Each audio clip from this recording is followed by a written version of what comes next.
Payments are the lifeblood of modern economies.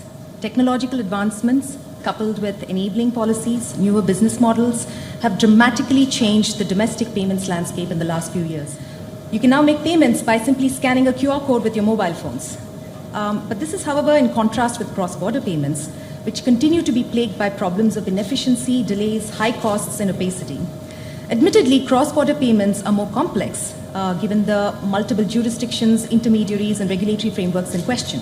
But with the intensification of trade in goods and services and mobility of people and capital, think of e-commerce, greater amounts of FDI, cross-border payments have also gained immense importance. The key questions are, how do we make these systems talk to each other? Or how do we make them interoperable? And the other key question is, how do we make the key stakeholders here, central banks and private payment system operators, enable this? Joining us to discuss this important topic are two central bankers and professionals from countries and organizations that have been at the forefront of pioneering innovative advancements in the payments landscape and taking their story abroad. If I could start with you, Sopnendu. Sure. I just mentioned there are great advantages to having safe, secure, cheaper, and more importantly, instant payment systems, cross-border payment systems, right? Could you tell us what are one or two of the key challenges that are sort of inhibiting us from achieving that? And if I can just add to that question, are these challenges technological? Are they human? Are they political? Or is it something else altogether? I must say, on the start of this discussion, let me say that this is not a technical problem, and we have seen over the last 3-4 years, connecting payment system, there are many technologies to can solve it. That's not an issue. And if you look at interoperability, which is a key part of your topic, there's a business layer interoperability, there's a semantic interoperability, and there's a technical interoperability. Technical and semantic, we can solve it, not an issue. And we have seen this across Singapore and Thailand, Singapore and India, and now with Malaysia. Just to prove that point, despite Singapore and Thailand had an identical system, which means we can pay in Singapore using prompt pay, 3 clicks, 0 cost, just by knowing each other's mobile phone number and national ID, is as simple as that. It means you can think of technologies from a consumer perspective, 0 cost. You cannot get better than that. Thailand has had an identical system. But it took us 3 years to connect. 3 years. We had both the central bank governors putting their full mandate, saying that we have all your support, go and connect. It took us 3 years. So you'll understand what really was the difference was the business layer interoperability.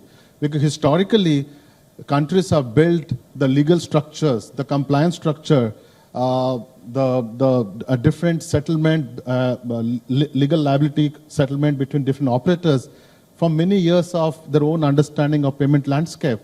You can't overnight say that now we have systems which are talking to each other. We have semantics which seems to be well understood by both parties. You can overnight connect the systems. That is the Thailand and Singapore story. Then came to India. Well, in India case, we always believed that India had a remarkable India stack with the most advanced system. They have thought through the whole thing end to end. It took us almost 1 year, and that experience was 4 times more complex. While it took less time to connect, but the process of aligning the business layer of interoperability was 4 times more complex because India has a complicated capital control rules. And we have a quite open country in that sense. So aligning these 2 countries on a business on interoperability was far more complex. Now, from a consumer perspective, we did see a huge impact. Let's say the India's Thailand connectivity. Before the connection, migrant workers from Singapore were sending money back home. For every $100, they'll pay between $10 to $15 to the operators. Even they take the illegal channel with FX and all this thing, that'll get to 8 to 9%. After the connectivity, with a lot of policy choices we made, it's now only $3. So by just connecting and bringing all the 3 parties together, you just added another 10% to top of the same transfers you are sending every year. So in case of Singapore-India connectivity, we do roughly $1 billion outward remittance from Singapore to India. By connecting the two systems, we'll just add $100 million out of nothing, which just goes on top of this $1 billion because we have saved that transfer. Now, the question for us has been that why it's so complicated? Let's take the India example, and Ritesh will perhaps reflect on that. Simple thing, the operators and operator liability. Today, we got to ensure that when we are moving these messages between different operators, if something goes wrong, who is going to cover for any cyber issues? That it can go to millions and millions of dollars of coverage required to manage this risk. So one learning we took out of this whole connectivity, don't try to solve the world hunger problem here. What we're trying to solve here, at least in this corridor, is low value transfer, solve the problem of migrant workers staying overseas who are sending back money home. Create a conducive policies where each country have an interoperable business layer policies which will allow small value transfer from migrant workers sending money back home, which means we can dramatically reduce the complexity of capital control rules, dramatically do a risk-based assessment of AML, AML, terrorism financing, sanction checks, and also reduce the liability coverage we're trying to build because this is small value transfer. So finding an alignment, keeping in mind the segment we're trying to solve, perhaps is the biggest learning for us trying to connect multiple countries bilaterally or multilaterally in future. Because if you try to solve for every possible transfer, I can bet on that 10 years from now, we'll be still talking about this topic here. I think Sopnendu mentioned business, semantic, technological, but I'm thinking, do we need multilateral agreements? Do we need bilateral agreements? Is there something else?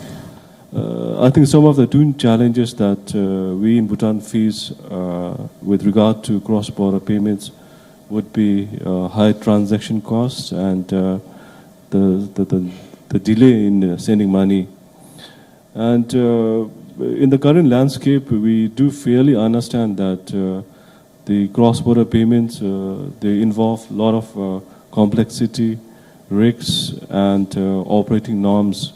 For example, the AML CFT compliance cost, the regulatory costs, and the FX liquidity requirements, and so on.